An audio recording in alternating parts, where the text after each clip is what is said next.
My name's John Fitzgerald. I'm a senior project manager at Pro West Roofing. We're here today at 8562 107th North 107th Lane at the Carp Residence. This is the north-facing slope of the roof. This is going to be our repair test area. As you'll see, I have it chalked out. The tools being used are going to be your standard pry bar, 1.25" nails, which is manufacturer spec and code. Staples are no longer code for roofing systems and cannot be installed. This is your hatchet or your nailing hammer. I'm going to use this and these tools as a simple repair test. This test today, I'm going to be removing a wind damaged shingle from the roof. Now, due to the fact that there is no compatible shingle, I'm going to simply be replacing the shingle with itself. So I'm just going to be simulating a repair today to see what would happen if we attempt to repair all these shingles on the roof and see what consequential damage is caused by said repair. So the first step in repairing your shingles is going to be separating the seal. So these shingles, you have to separate the seal of this shingle to the one below it so that it can be removed. And then there's going to be a set of fasteners here and a set of fasteners here in the shingle. So to access those fasteners, I will have to separate the seal of these shingles and these shingles above it. Typically the shingle is going to overlap if it's properly installed by a book. So I will have to separate the seal all the way to this shingle and this one. So 2 here and then 2 here to make sure I have access to the fasteners. As you'll see, these fasteners seem to be releasing themselves relatively easy.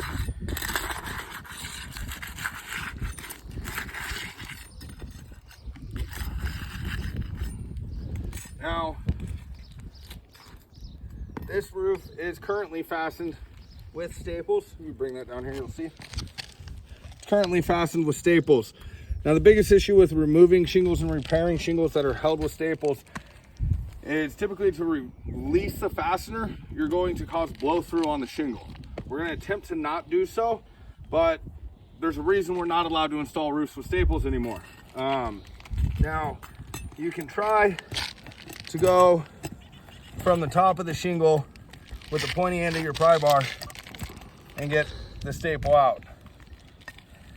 That's going to be the best way if possible.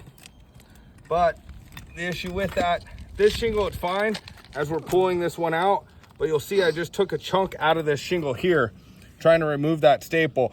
Now I can't do that to these 2 shingles that we're gonna be keeping here when I release the fasteners from them. Because then I'm just going to be causing damage to the matting of the shingle, which will cause it to degrade faster.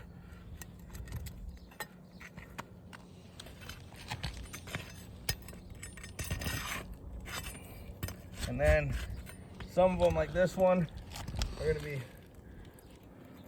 a little harder to get out. That one actually came out nicely. Now, the bottom row of fasteners is pulled out, but you can see the shingle is still being held in as I'm pulling on it. That's because there's another row of fasteners up here. Now, this row, like I said, if I damage the matting, I am damaging the shingle in a functional damage purposes. So we're gonna try not to.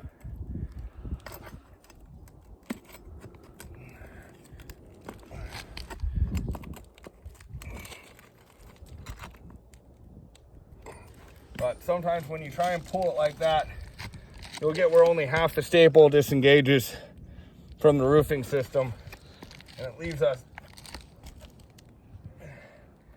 trying to get this thing out without damaging anything. There we go. Now, where else do we have fasteners? There.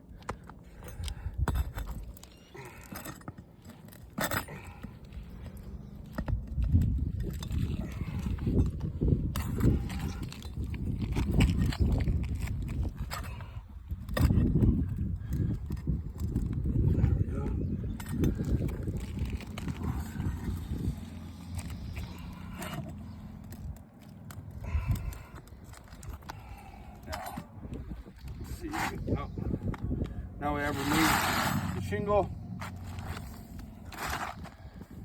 There's the back of the shingle. There is no identifying marks on it. We have already sent the NTS report on this, which has identified the shingle and identified it as discontinued. So now we're going to simulate me putting a new shingle in if we were to have one that fit. Now to do so, you have to get it back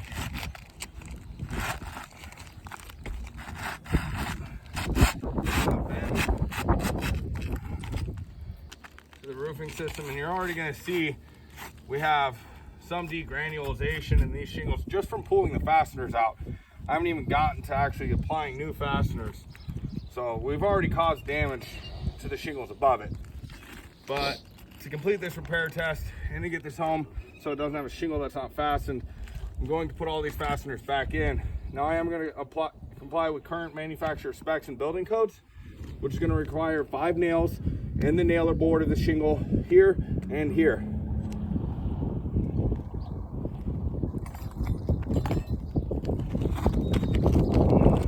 And you'll see I will only lift the shingle as much as I have to get my hammer not to hit. If I don't lift it high enough, I will fracture this shingle when I hit it with the hammer. If I hit this shingle with my hammer, it is now ruined. So I do have to be careful to not lift it too much, but at the same time, not to hit it and give myself a clear path applying the fasteners. So you'll see just enough room.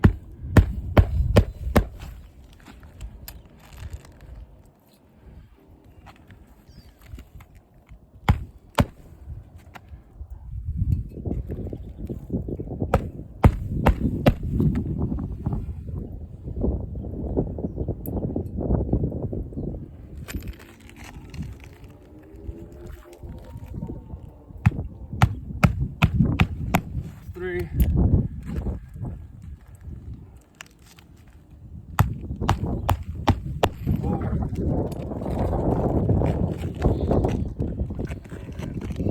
Last fastener was here. 5. Now we're gonna go down to the other row of fasteners, which is directly above the shingle here. So I've got my one corner piece here, and I've got to put another one in here at the end of the shingle, and then 3 in the middle.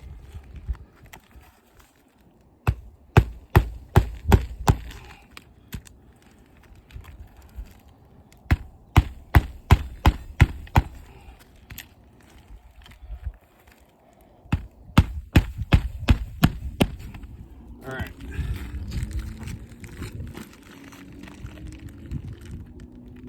One more there. You have to make sure you get the end of the shingle. Otherwise, it's super compromised to future winds. There we go. Now, you'll see in all of these shingles here, there's a granule buildup here from the shingles being lifted. And you can see all the granules that have now been dislodged from the matting and causing these crease marks, which are going to eventually cause this shingle to rip from the matting exactly where those crease marks are. Now we'll take pictures of this all for you so you can see in a closer picture.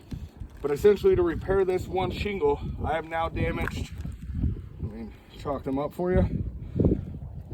I have damaged this shingle here, this shingle here, this one going over that way, and this one going over this way. So I've damaged 4 shingles attempting to repair one shingle. So this repair test has definitely failed because I'm causing more damage by fixing one shingle, and this will have to be done all the way to the ridge. So this is a fail. Thank you.